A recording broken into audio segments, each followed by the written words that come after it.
था। गांधी ने कहा था कि ये फलस्तीन अरबों का है, जिस तरह अंग्रेजों के लिए बरतानिया है, फ्रेंच के लिए फ्रांस है, ये अरबों की जमीन है। को गाजा से निकाला जा रहा है, उनकी मदद करनी चाहिए, रोकना चाहिए। अरे उनको पानी दो, दवा दो, लाइट दो। ये कौन सा जुल्म है कि तुम उनको मार रहे हो?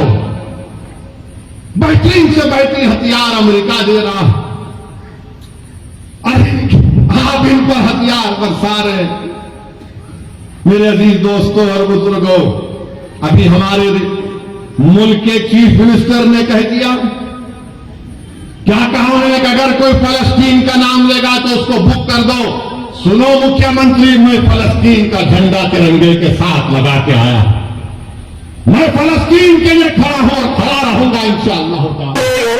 আপনারা নিশ্চয়ই জানেন কাবা শরীফ কিবলা ছিল না, বাইতুল মুকাদ্দাস যেটা জেরুজালেমে প্যালেস্টাইনে রয়েছে, ওটা হলো আমাদের কিবলা ছিল। মসজিদ আকসা আজ পৃথিবীর একজন সন্ত্রাস ওই মসজিদ আকসাকে অপমান করে, এর জন্য প্যালেস্টাইনবাসীর একটু কিছু ভুল হয়েছিল। প্রথমে কি ভুল? শয়তানের উপরে দয়া দেখাতে নাই। শয়তান জাহান্নামে যাচ্ছে বলে আফসোস করে দুয়াও চাইতে নাই। চাইবেন নাকি আল্লাহ শয়তানকে হিদায়েত করে দেন? কেউ দোয়া চাই? তো শয়তানের চালা যারা, তাদের উপরে দয়া দেখাতেও নাই। এই কথা বুঝছেন না? বোঝেন না? দয়া দেখাতে গেছে, घर खुले दिए, दौर खुले दिए, ऐसे सब ढूंढे पड़े मेरे बात सामने है तो उनको देखकर अपने दिमागों पर जोर डालकर सोचो कि गाजा में खून रेजी हो रही है, गाजा में नस्ल कशी हो रही है, गाजा में मीडिया ने रिपोर्ट किया कि 6 दिन के अंदर 6000 बम ज़ायनिस्ट ताकतें बरसाई हैं। इजराइल गाजा में एक छोटी सी जगह है, गाजा 20-21 लाख की, 6 दिन में 6000 बम गाजा पर गिराए गए हैं। और वही जब आईसिस से मुकाबला कर रहे थे पूरे ममालिक, ये पूरा आईसिस कोएलिशन के नाम से था, तो वो लोग 1 महीने में 2500 बम आईसिस पर गिराए थे, और गाजा में 6 दिन में 6000 बम गिराए गए। आप अंदाजा लगाओ, अगर यहां पर कोई 10 मिनट तक सिर्फ पटाखे फोड़ना शुरू कर देगा तो आप 2-3 मिनट के बाद बोलेंगे कि भाई बड़ी बेचैनी हो रही है, बस करो। सोचो थोड़ी देर के लिए कि 6 दिन में 6000 बम ये जालिम इस्राएली हुकूमत गाजा पर बरसाती है। 6 दिन में 21 लाख की आबादी है, 10 लाख लोग बेघर हो चुके हैं, 10 लाख लोग बेघर हो चुके हैं। और वो जालिम हुकूमत कह रही है कि तुम अब नॉर्थ गाजा से साउथ गाजा की तरफ चले जाओ। लोग बसों में जा रहे थे तो कल बसों पर बम डाल दिया गया। आज मालूम हुआ, अखबारात और मीडिया कहता है कि गाजा में 1537 फलस्तीनियों की जानें चली गई, जिसमें 500 बच्चे थे, 275 खवातीन हैं, 6612 जख्मी हैं। ये सिर्फ 6 दिन की बात कर रहा हूं मैं आपसे।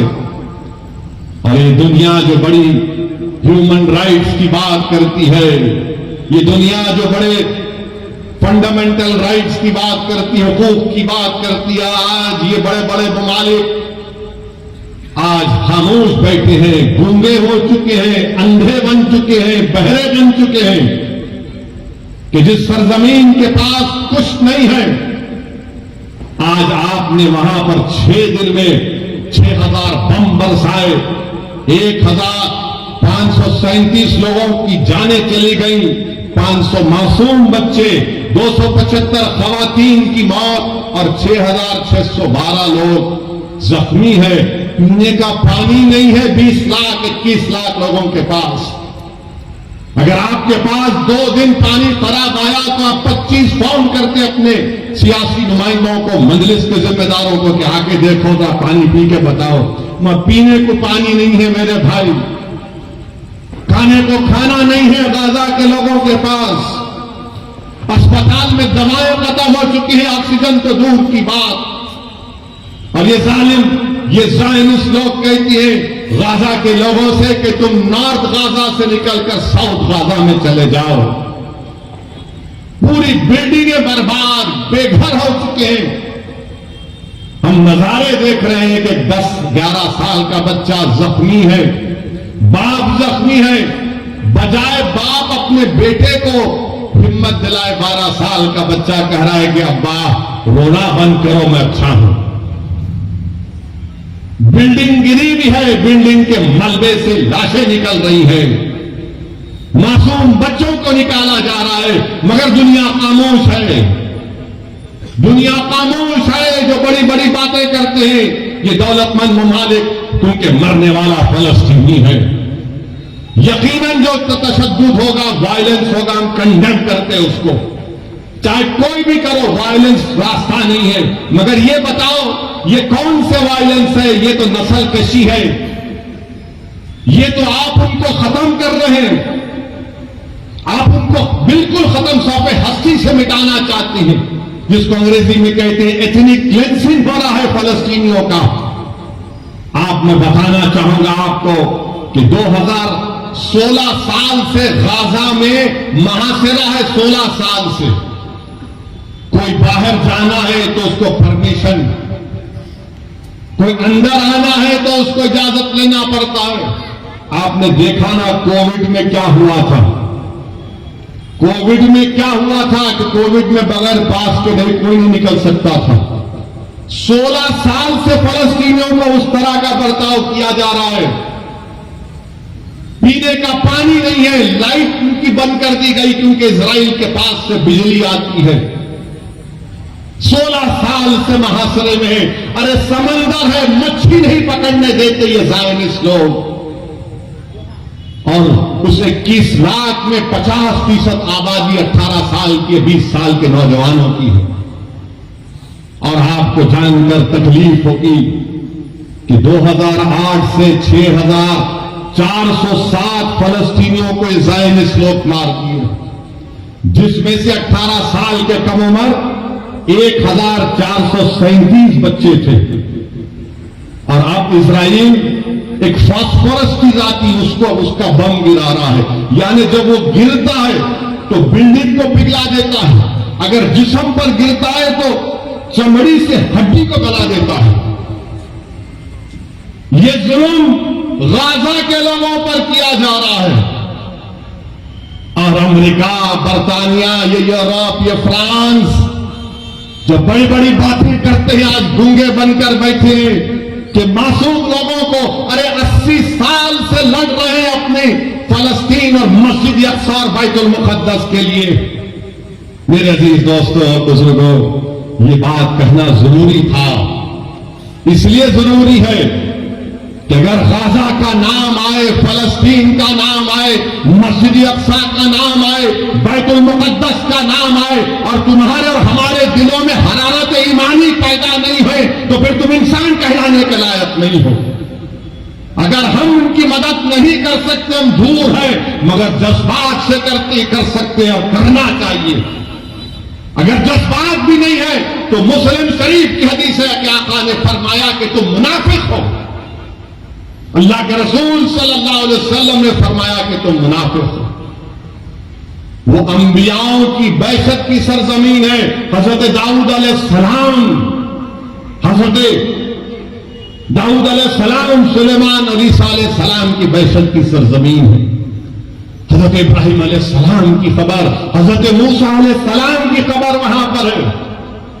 मेरे अजीज दोस्तों और बुजुर्गों, काबतुल्लाह को तूफान नूह के बाद अल्लाह के हुक्म पर हजरत इब्राहिम अलैहिस्सलाम ने काबतुल्लाह को बनाया, और 40 साल के बाद अल्लाह के हुक्म के बाद मस्जिद अक्सा को हजरत सुलेमान अलैहिस्सलाम ने बनाया। और दुनिया को हम बताना पड़ेगा कि हमारा रिश्ता फलस्तीन से, गाजा से, मस्जिद अक्सा से, बैतुल मुक़द्दस से क्या है। जब तक कुरान में वो आयात है कसरा में अब नहीं, जब तक कुरान में ये सूरा रहेगा, सुबह क़यामत तक हमारा रिश्ता फलस्तीन और गाजा से रहेगा। मेरे अजीज दोस्तों और बुजुर्गों, आपने हदीस शरीफ सुनी कि रसूलुल्लाह सल्लल्लाहु अलैहि वसल्लम से एक सहाबी रसूल ने पूछा, या रसूलुल्लाह सल्लल्लाहु अलैहि वसल्लम, क्या हशर के मैदान में हम आपको पाएंगे? अल्लाह के रसूल सल्लल्लाहु अलैहि वसल्लम ने फरमाया कि हाँ, तुम मुझे हशर के मैदान में पाओगे। कहां होगा हशर का मैदान? इसी सरजमीन पर हशर का मैदान होगा, इसी फलस्तीन पर हशर का मैदान होगा। फिर आका से पूछा गया सल्लल्लाहु अलैहि वसल्लम से कि दूसरी जगह कहां पर हम आपको पाएंगे? रसूलुल्लाह सल्लल्लाहु अलैहि वसल्लम ने फरमाया कि मैं आबे कौसर पर रहूंगा, मेरी उम्मत प्यासी होगी, मैं मेरी उम्मत की प्यास को बुझाऊंगा। कहां होगा हौज़े कौसर? इसी फलस्तीन से लेकर मदीने तक अहादीस में आया। उलमाए किराम बैठे हैं, पूछ लो आप। मेरे अजीज दोस्तों और बुजुर्गों, ये वो मुबारक सरजमीन है कि कुरान में लफ्ज बारक ना 5 मरतबा आया तो अल-खुद है वो। चाहे सूर्य असरा हो, सूर्य जितने भी 4-5 सूरों में जिक्र आया, 5 जगह पर लफ्ज बारक ना का मतलब खुद। अल्लाह के रसूल सल्लल्लाहु अलैहि वसल्लम ने फरमाया कि बड़ी खूब जगह है ये, बड़ी खूब जगह है। तो सहाबा ने पूछा रसूलुल्लाह सल्लल्लाहु अलैहि वसल्लम क्यों?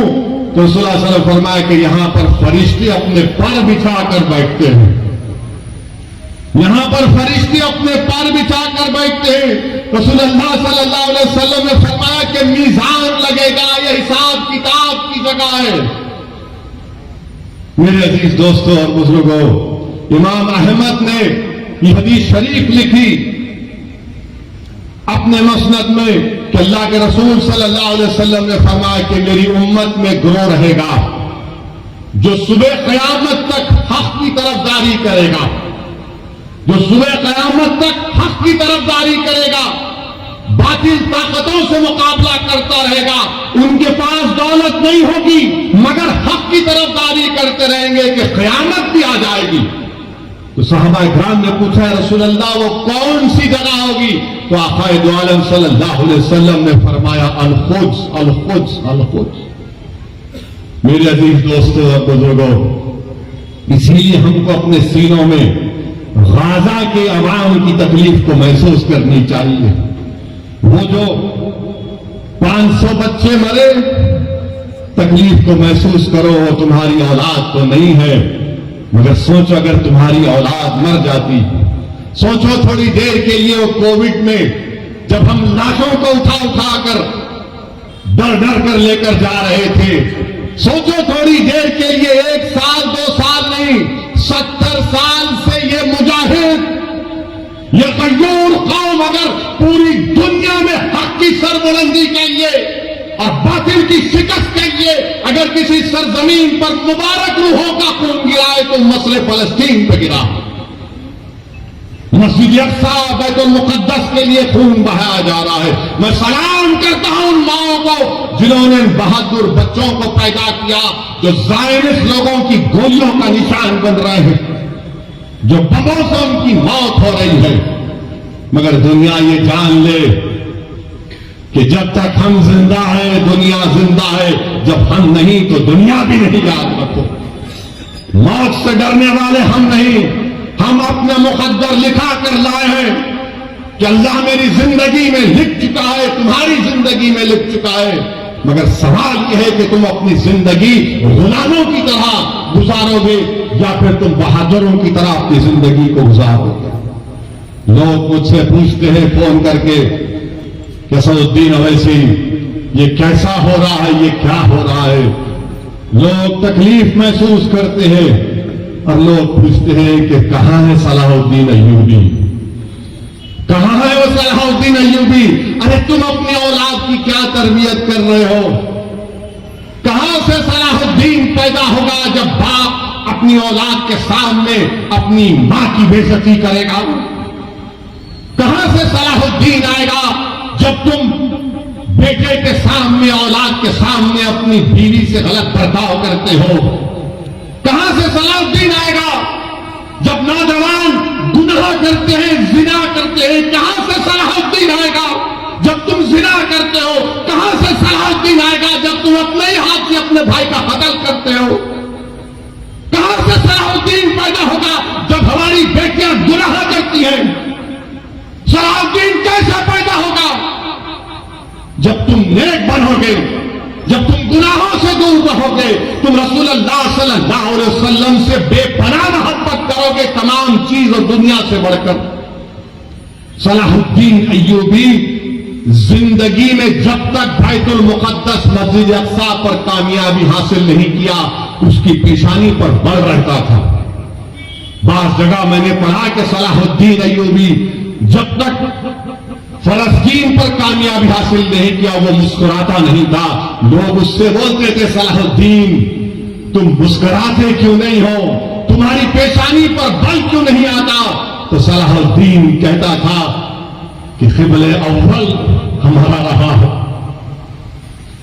17 साल रसूलुल्लाह सल्लल्लाहु अलैहि वसल्लम ने क़िबला बनाया, वो जगह जहां पर आक़ाए दो आलम सल्लल्लाहु अलैहि वसल्लम जमीन से आसमानों पर अल्लाह का जाकर दीदार करें, उस जगह पर जब तक हम कामयाबी हासिल नहीं कर रहे, सलाहुद्दीन कैसे मुस्कुराएगा? सलाहुद्दीन के पेशानी से बल कैसे जाएगा जब क़िबले अव्वल मेरे साथ नहीं? मेरे अजीज दोस्तों, बुजुर्गों, नौजवानों, तुम आज आराम से हैदराबाद में बैठे हो, तुम्हारे घरों पर बम नहीं गिर रहे हैं, तुम्हारे भाइयों का कत्ल नहीं हो रहा है, तुम बेघर नहीं हुए हो अल्हम्दुलिल्लाह। मगर गाजा के गरीब लोग 21 लाख की आबादी में 10 लाख बेघर हो चुके हैं, और ये जालिम इजरायली हुकूमत चाहती है कि इन तमाम गाजा के लोगों को खाली करा दिया जाए और उसको सिक्योरिटी जोन बनाकर इनको सीनाई के सहरा में जाकर छोड़ दिया जाए। कोई दुनिया खामोश है, सन्नाटा है। अरे जिसने मारे उनको देखो, मगर इन गाजा के गरीबों ने तुम्हारा क्या बिगाड़ा था? मीडिया में एक तरफा रिपोर्टिंग कि ऐसा हुआ, वैसा हुआ, फुला हुआ। अरे कभी तुमने देखा 70 साल से इजराइल ऑक्यूपायर है, इजराइल ऑक्यूपायर है, फलस्तीन ऑक्यूपाइड टेरिटरी है। ऑक्यूपेशन तुमको नहीं दिखता, जुल्म तुमको नहीं दिखता। बताओ, जिसके पास कमजोर है, जालिम जुल्म कर रहा है तो जालिम का साथ दिया जा रहा है, और जिसको बेघर कर दिया गया। आपको मालूम कब मसला पैदा हुआ? 1918 में। समझाने के लिए कह रहा हूं नौजवानों, जब तुम बड़े हो गए, मुस्तकबिल तुम्हारा है नौजवानों। 1918 में यही ज़ायनिस्ट लोग वहां पर गए, बरतानिया से साजमाज किया और 1918 से फलस्तीनियों को भगाने का प्रोग्राम बनाया। और फिर 13 मई 1948 में 18 से लेकर 48 तक फर्स्ट वर्ल्ड वॉर हुई। उसके बाद से तरीके से, साजिशों से फलस्तीनियों को मारा गया, भगाया गया। और उसके बाद क्या हुआ? 20-25 साल के अरसे में, जिसको फलस्तीन की तारीख में नखबा कहते हैं, कितने लोग बेघर हो गए? 1.5 करोड़ फलस्तीनियों को भगा दिया गया। और फिर 67 की जंग हुई तो हमने मस्जिद अक़सा को खो दिया, उस मुबारक जगह को खो दिया जहां पे आक़ाए दो आलम सल्लल्लाहु अलैहि वसल्लम तमाम रसूलों और नबियों की नमाज मोहम्मद की थी। और उस वक्त से वो फलस्तीनी लड़ रहे हैं। फलस्तीन का मसला सिर्फ अरबों का मसला नहीं, फलस्तीन का मसला सिर्फ मुसलमानों का मसला नहीं, फलस्तीन का मसला हर उस इंसान का मसला है जो इंसाफ चाहता है, जो इंसाफ चाहता है। और जो पूछते हैं कि सलाहुद्दीन कहां आएगा, अरे सलाहुद्दीन को आने के लिए तुमको नेक बनना पड़ेगा। जब ईसाइयों ने मस्जिद अक्सा और बैतुल मुकद्दस पर कब्जा किया, क्रूसेडर्स ने एक दिन में 70,000 मुसलमानों का कत्लेआम हुआ। उनके घोड़े गिर जाते थे, इतना खून था। मगर जब सलाहुद्दीन अय्यूबी ने फलस्तीन बैतुल मुकद्दस पर कामयाबी हासिल की और तमाम ईसाई लोग जमा हुए, बोले कि सलाहुद्दीन अब तुम हमसे क्या करोगे? तो सलाहुद्दीन अय्यूबी ने कहा कि मैं वो नहीं करूंगा जो तुमने किया था। मैं रसूलुल्लाह सल्लल्लाहु अलैहि वसल्लम के गुलामों का गुलाम हूं, तुमको मैं माफी देता हूं, जाओ तुम्हारी जान प्रभु के हाथ नहीं लगाएगा। यही सलाहुद्दीन अय्यूबी के पास एक कबीला था जो दीन इस्लाम को कबूल नहीं करता था। सलाहुद्दीन अय्यूबी ने जोर जबरदस्ती नहीं की। एक कबीले की एक औरत आई सलाहुद्दीन अय्यूबी के पास और आकर कहा कि सुल्तान, मेरे 4 बच्चे गायब हैं, मेरे बच्चों को वापस लेकर आओ। सलाहुद्दीन अय्यूबी फातह फलस्तीन, फातह बैतुल मुकद्दस उठता है, अपने जिस्म पर जफरा पहनता है, तलवार उठाता है। वो औरत खातून कहती है, कहां जा रहे सुल्तान? तो कहा, तेरे बच्चों को तलाश करने जा रहा हूं। वो हैरान होकर पूछती, आप जाएंगे मेरे बच्चों के लिए? बोले, हां, तेरे बच्चे मासूम हैं। फजर को निकलता सलाहुद्दीन अय्यूबी, जहर हो जाती।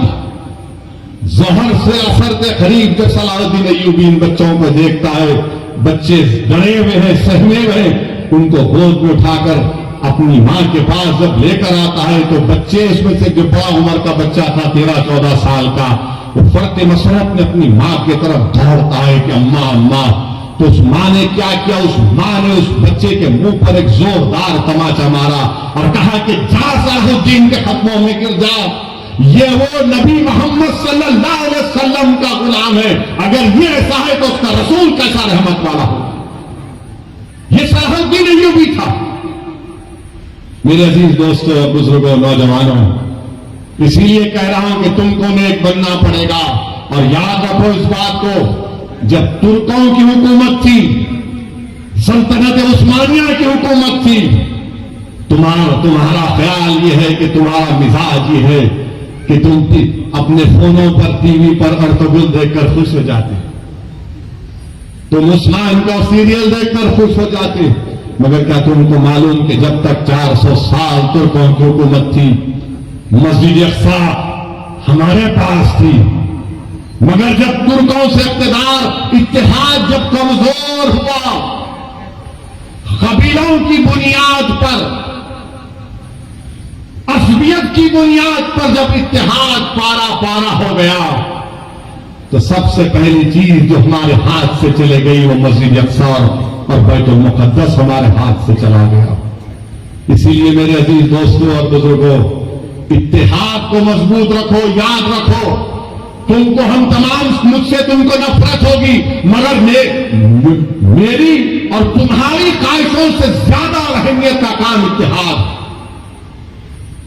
असदुद्दीन ओवैसी यकीनन कमजोर है, मगर याद रखो ये इत्तेहाद तुम्हारे लिए और मेरे लिए, आने वाली नस्लों के लिए जरूरी है।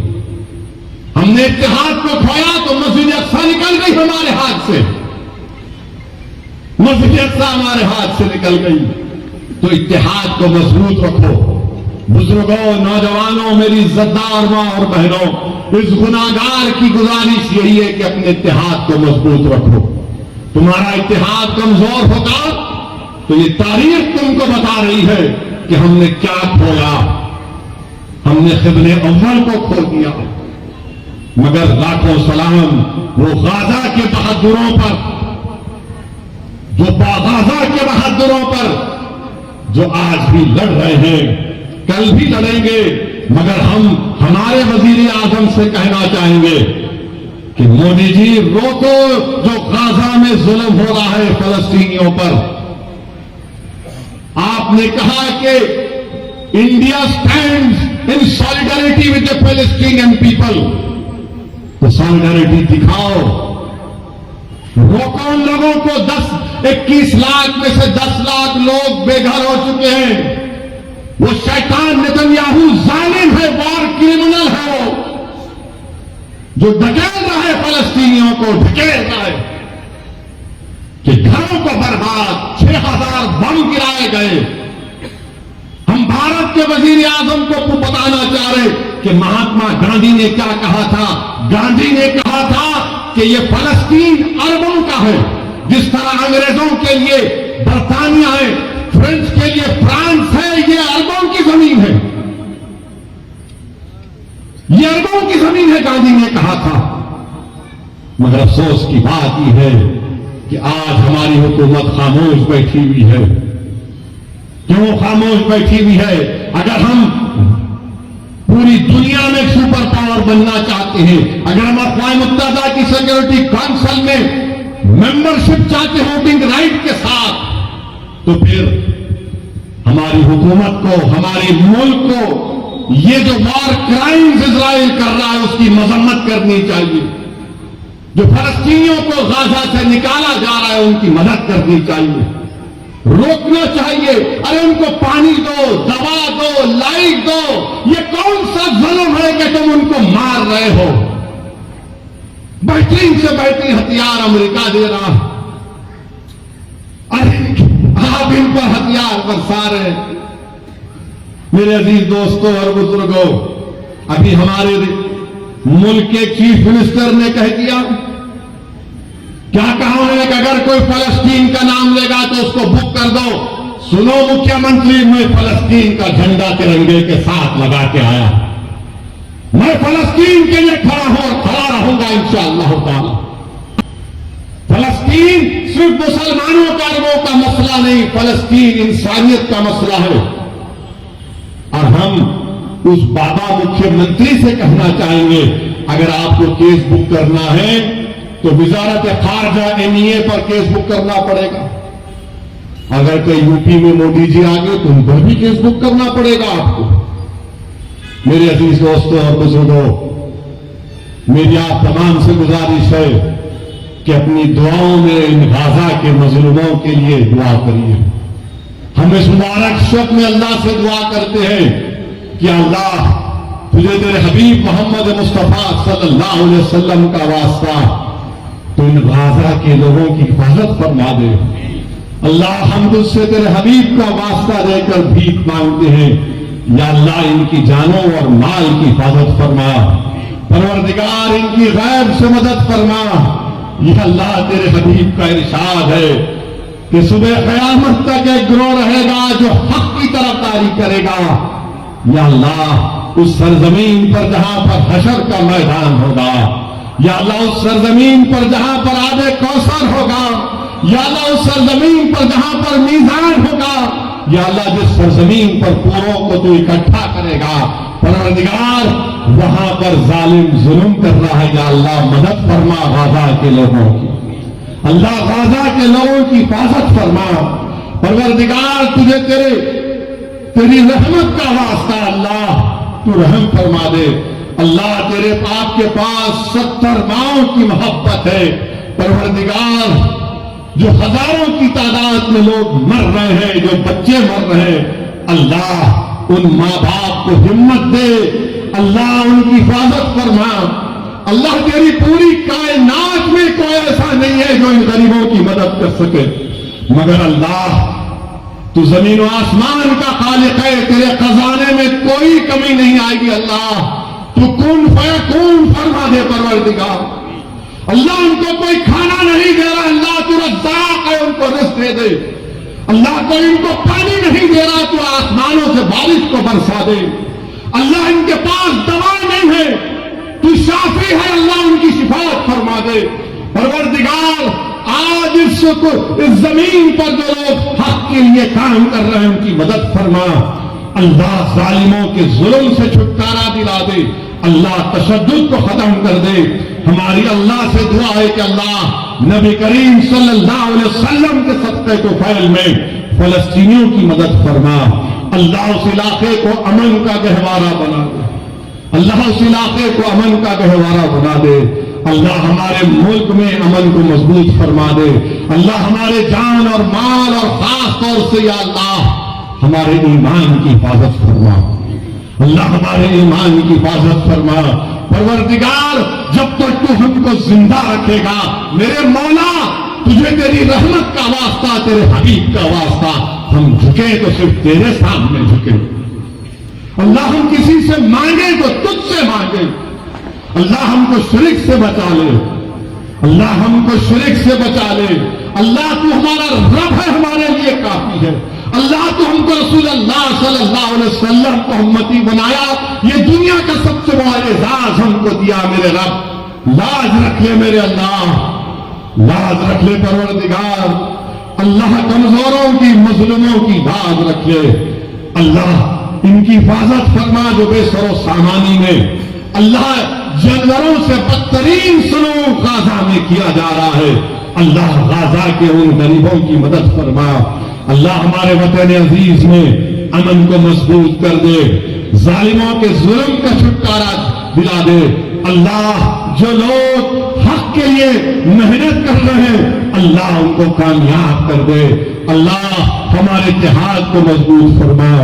परवरदिगार हमारे इत्तेहाद को मजबूत फरमा। अल्लाहुम्मा सल्लि अला सय्यिदिना मुहम्मद अब्दिका रसूलिका रब्बिल आलमीन। सुभान रब्बिका रब्बिल इज्जति अम्मा यसिफून व सलामुन अलल मुरसलीन वल्हम्दुलिल्लाह।